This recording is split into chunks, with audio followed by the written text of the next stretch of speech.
ቀኑን አስመልክተው መልእክት ያስተላለፉት የዩኒቨርሲቲው ፕሬዝዳንት ዶክተር ደገላ ኤርጌኖ ኢትዮጵያ ብሔሮች፣ ብሔረሰቦችና ህዝቦች ተከባብረውና ተዋደው የሚኖሩባት ምድረ ቀደምት ሀገር ናት ብለዋል። ሀገራችን ኢትዮጵያ ብሔሮችና ብሔረሰቦች የሚኖሩባት ህብረ ብሔራዊትና ብዝሃ ሃይማኖት ሀገር ስትሆን የሰው ዘር መገኛ እና የቀደምት ስልጣኔ ባለቤት ብሎም የጥቁር ህዝቦች ኩራት መገለጫ ባለብዙ ባህል ሀገር ናት።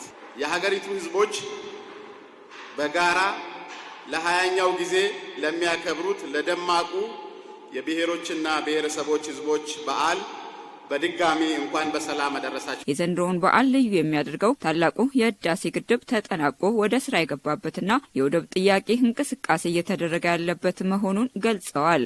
ኢትዮጵያ በያዝነው ዓመት መባቻ የህዳሴ ግድብ በስኬት በማጠናቀቅ ለላቀ አገልግሎት ያበቃች በተባበረ አቅም አይበገሬነቷን ለዓለም ህዝቦች በግልጽ ያሳየችበት ምዕራፍ የቅርብ ጊዜ ትውስታ ነው።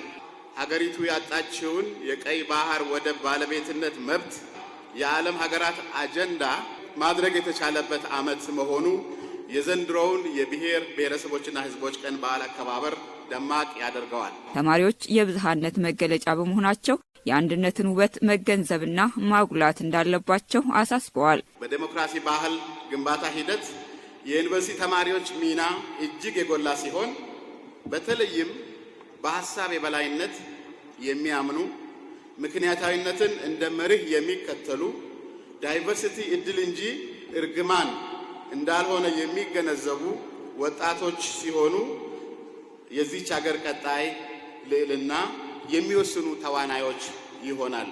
ኢትዮጵያ የዲሞክራሲ ስርዓትን እየገነባች ያለች ሀገር መሆኗን ተናግረው ለሀገራዊ መግባባት በጋራ መቆም እንደሚገባ አስገንዝበዋል። ዲሞክራሲ ባህል ግንባታ ለፌዴራል ስርዓቱ መጠናከር ቁልፍና የማይተካ ሚና የሚኖረው ሲሆን ከዚህ አኳያ ተቋማዊ ባህል መገንባት፣ የምክክርና የውይይት ባህልን ማስፋፋት፣ ማጎልበት ለዲሞክራሲያዊ ስርዓት ግንባታ ወሳኝ ጉዳይ ነው። ህብረ ብሔራዊ አንድነት መገንባት በተቋም ደረጃ ሲገለጽ በዩኒቨርሲቲያችን ውስጥም ብዝሃነትን ተገንዝቦ በመመካከርና በመተሳሰብ እንዲሁም በመቻቻል ለጋራ የዩኒቨርሲቲ ተልእኮ መሳካት የየበኩላችንን ድርሻ መወጣትን ያካትታል። በዩኒቨርሲቲው የመማር ማስተማር ምርምር፣ የቴክኖሎጂ ሽግግርና የማህበረሰብ አገልግሎት ምክትል ፕሬዝዳንት ልዩ ረዳት አቶ ጌትነት ገብረ ሚካኤልና መምህር አለማየሁ ወልደ ማርያም የኢትዮጵያ ህገ መንግስት ለዜጎች ያጎናጸፏቸው መብቶች የሚንጸባረቅበት በዓል መሆኑን አስረድተዋል። የኢትዮጵያ ህገ መንግስት እንግዲህ ከአወቃቀሩ ጀምሮ ለዲሞክራሲ ከፍተኛ ቦታ የሚሰጥና የህዝቦች ዲሞክራሲያዊና ሰብአዊ መብቶችን በከፍተኛ ሁኔታ የሚያከብር እና የህግ ማዕቀፍ ጭምር ሆኖ የሚያገለግል ነው። ከህገ መንግስቱ ያገኘናቸው ፋይዳዎች ምንድናቸው? አሁን እንደ ሀገር ያለብን በረከት ምንድነው? ተግዳሮት ምንድነው? የሚለውን ነገር ቀርቦልናል። ስለዚህ ከዛ ውስጥ እንረዳለን። በዓል በሚከበርበት ጊዜ የብሔር ብሔረሰቦችና ህዝቦች ከፍተኛ እውቅና የሚሰጥበት ባህላቸው፣ አለባበሳቸው፣ ባህላዊ ጭፈራቸው ወዘተ የመሳሰሉት ነገሮች ጎልተው የሚወጡበትና ይሄንን የማጎልበት የማጠናከር ለዓለም አቀፍ ማህበረሰብም ጭምር የማስተዋወቅና ሁሉም ብሔር ብሔረሰቦችና ህዝቦች እኩልነትን ጭምር የሚያረጋግጡበትና ይሄ ባህል ተጠናክሮ ዲሞክራሲያዊ ባህልን በማዳበር ባህሉ ተጠናክሮ እንዲቀጥል ሊያደርግ የሚችል በዓል ነው። ያው ብዝሃነታችን ውበታችን ነው። ስለዚህ ይሄን ስትረጂ በዛ ባህል ውስጥ ያለውን ውበት ነው የምታየው ማለት ነው።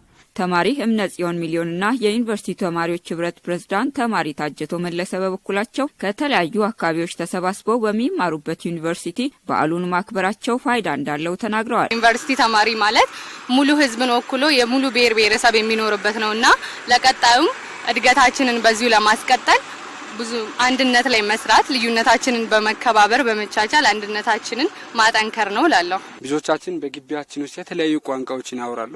ሁሉም አንዱ የአንዱን በማክበር አንዱ የአንዱን በመለማመር ነው። እኛ እንደ ግቢያችን ሁላችንም እንደ ተማሪ አንዱ ነን። ተፋቅረን ተዋደን ኢትዮጵያ የወደፊት ኢትዮጵያን ለመገንባት ነው እየሄድን ያለ ነው። በበዓሉ አከባበር ላይ የዩኒቨርሲቲው የስራ ኃላፊዎችና የግቢው ማህበረሰብ ተሳትፈዋል።